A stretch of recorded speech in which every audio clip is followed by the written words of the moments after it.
I pray thee, Jesus, own me shepherd good for thine, who to thy fold hast won me, and fed with truth divine. Me guilty, me refuse not, incline thy face to me, this comfort that I lose not, on earth to comfort thee. Words from a hymn that is so evocative, a 14th century Latin hymn that was translated into many languages, but into German and, of course, now into English. We know it from its first stanza, O sacred head, sore wounded. And the hymn leads us to be at the cross. And indeed, this third talk is, I pray thee, Jesus, own me. When we love, there is a moment when we surrender. We surrender to the one we love, because in our love for them, we trust them. For you cannot in truth love if you do not trust. And I suppose there are some of the great love songs that at least imply it, although many of the love songs that seem to be in our language are always about unrequited or love that has gone wrong. This is a poem that it's fairly recent, I think from about 2015, from an unknown poet really. And it's not about its merits as a poem, but maybe something of what I'm trying to say. I want you to own me, hold me in your arms, and never have the slightest consideration of letting me go. I want you to own me, possess me. Tell me you want my time. Ache for me from the days I am away. I want you to own me, and when time comes, that I'd wander through the unfamiliar streets and alleys, oblivious of all the things around me. I'll scan my world to look for you, and the maps would be imprinted on my skin. And as I trace through it, I'll find your marks on me, and I'll know you'll find me, because I am yours. And that is from a poet who had a very long-distance relationship. But it is that sense of that joy of wanting to be owned. But if it is to do with being owned in love, it is not an enslavement. It is something freely entered into. And indeed, in our marriage rites, there is that phrase of freely entered into. And so the great Paschal mystery, the mystery of God's love for us, that the Son dies for us, leads us to respond to his love by our love.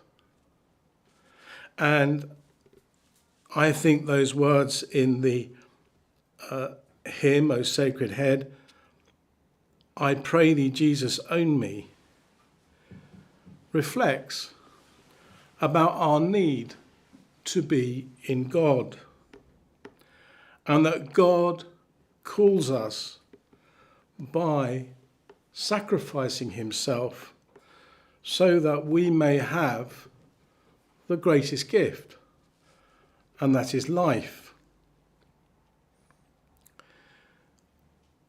You can always put it, I suppose, in the negative.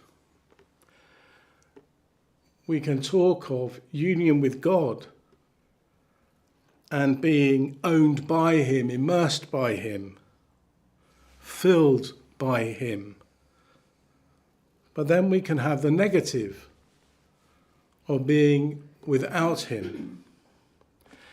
And we describe that best, I think, although most probably not through the sentimentality that sometimes goes with it, in our Christmas carols.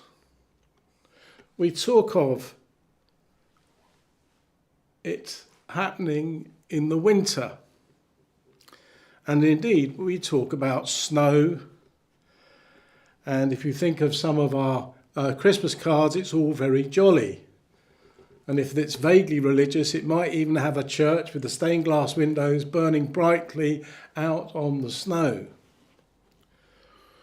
Whereas the truth of it being winter is something far more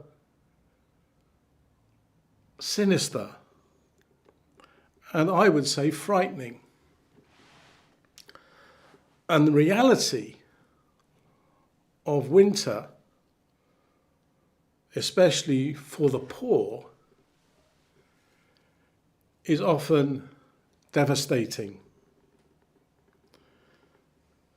In many ways, we are fortunate in this land that we very rarely have harsh winters. And indeed, I would say half and half here will have known a harsh winter. I suppose the one that I didn't know but I was alive for was in 1963, when the winter was so harsh that villages were cut off and livestock perished. But we know throughout our history that often, especially when countries are at war, if it is a harsh winter, it is the poor who suffer the most. And so we use, as it were, that sense of winter, and of course we celebrate the birth of our Lord in December. We use the, as it were, trappings of winter because winter is often devastating and reflects the devastation and the darkness of the world in order that we may know the light coming. Winter, the time of Christmas, is the darkest time of year. Winter is when there is, I suppose, awakening sometimes of the social conscience, and people think of the homeless. And indeed, no doubt, we will think of those whose houses and homes have been destroyed in our world in these last years. C.S. Lewis uses winter in his, well, one could say a children's book, but is it a children's book? The allegory, the lion, the witch, and the wardrobe. And in some senses, there is that sense that, well, winter can't be that bad. As that young girl goes through the wardrobe and there's that pretty lamppost. But in Narnia, with the witch ruling, there is perpetual winter, and it is devastating. There are statues of living people, living animals, because of the evil rule that the witch has. And in the story that takes Narnia out of that winter, comes the lion. The lion who, of course, is Christ. And it is the children who witness to the great sacrifice.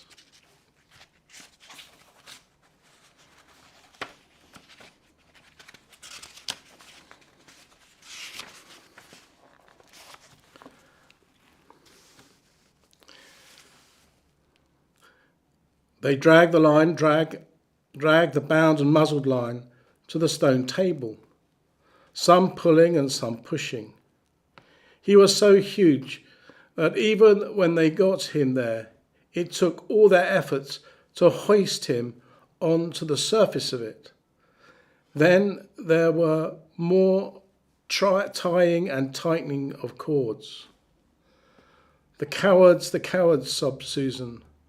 Are they still afraid of him, even now? When once Aslan had been tied, and tied so that he was really a mass of cords on the flagstone, a hush fell on the crowd. 4 hags, holding 4 torches, stood at the corners of the table. The witch bared her arms, as she bared them the previous night, when it had been Edmund instead of Aslan. Then she began to whet her knife. It looked to the children, when the gleam of the torchlight fell on it, as if the knife were made of stone, not of steel, and it was of strange and evil shape. At last she drew near. She stood by Aslan's head. Her face was working and twitching with passion, but his looked up to the sky, still quiet, neither angry nor afraid, but a little sad. Then, just before she gave the blow, she swooped down and said in a quivering voice, "And now, who has won? Fool, did you think that by all this you would save the human traitor?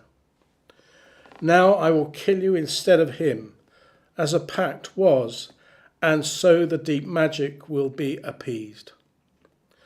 But when you are dead, what will prevent me from killing him as well? And who will take him out of my hand then?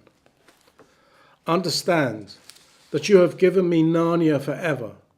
You have lost your own life, and you have not saved his. In that knowledge, despair and die." The children did not see the actual moment of the killing. They couldn't bear to look and had covered their eyes. Aslan has sacrificed himself for Edmund. Edmund, who through his foolishness, his greed, betrays. But Aslan would have done this because he knew what the witch would do. But he did that freely. And, of course, in the story, what happens but that Aslan rises.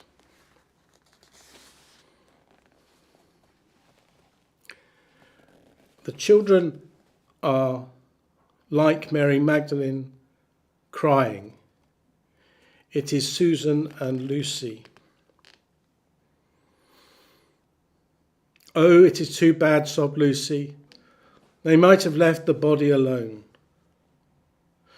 "Who's done it?" cried Susan. "What does it mean? It is magic."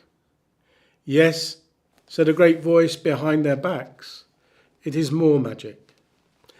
They looked round there, shining in the sunrise, larger than they had seen him before, shaking his mane, for it had apparently grown again, stood Aslan himself.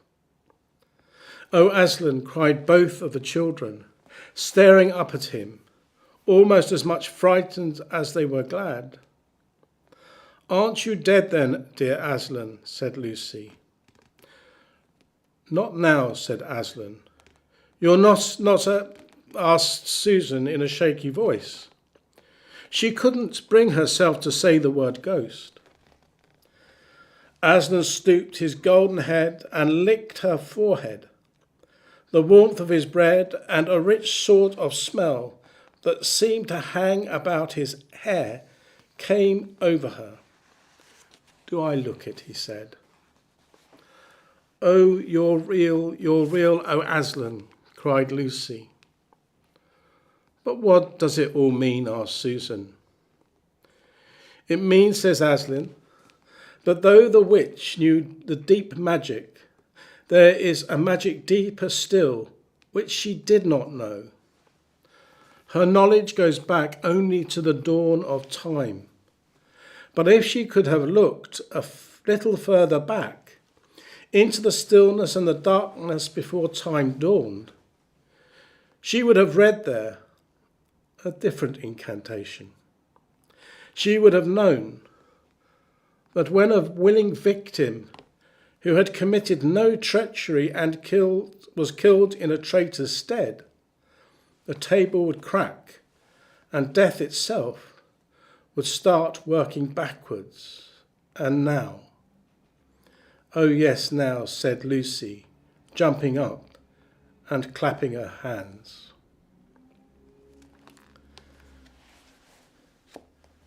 There I say, and it's a children's book, and no doubt if children still read it, one would hope that they would have some understanding that it is to do with Christ. Aslan in the story takes away winter. Aslan in the story brings back life, hope, and joy. Now, unlike that moment when Aslan says of the witch, as it were, she did not know before the dawning of time. And if she did, i.e. when there was just, and you can't really just say just God, but God, then one would know that love does overcome the winter. In the carol, "In the Bleak Midwinter," and if you go through it, the poem, the hymn by Christina Rosetta, how does it end? It ends by us worshipping the Christ child. And what can I bring him, poor as I am? And what is it but my very self? I bring my heart. And the reason why we can say that and sing it happily is because that is the journey that we make when we follow Christ. We give ourselves totally and utterly and freely to the one who has given to us himself totally and utterly and freely because of his love for us, and that he does not want us to remain in winter. He does not want us to be controlled by the witch or the witches of our world. And I'm not talking of warlocks and witches, I'm talking in the terms of the story of Narnia. In the hymn, O Sacred Head, as it goes on from "I pray thee, Jesus, own me," it draws us to these words. In thy most bitter passion, my heart to share doth cry, with thee for my salvation upon the cross to die. Ah, keep my heart thus moved, to stand thy cross beneath, to mourn thee well beloved, yet thank thee for thy death. And as I said last week, that not only do we come to the foot of the cross in adoration for the sacrifice of Christ, but we go further than that. Through Christ, we are incorporated so that we can enter into this new life, the new life of the resurrection. And so the hymn finishes. My days are few, I fail not, within thine immortal power, to hold me that I quail not in death's most fearful hour. That I may fight befriended, and see in my last strife, to me thine arms extended upon the cross of life. We become part of God's kingdom and of his love. And we are privileged with the hope of knowing that we will join in that love with the angels and saints, especially of our Blessed Mother.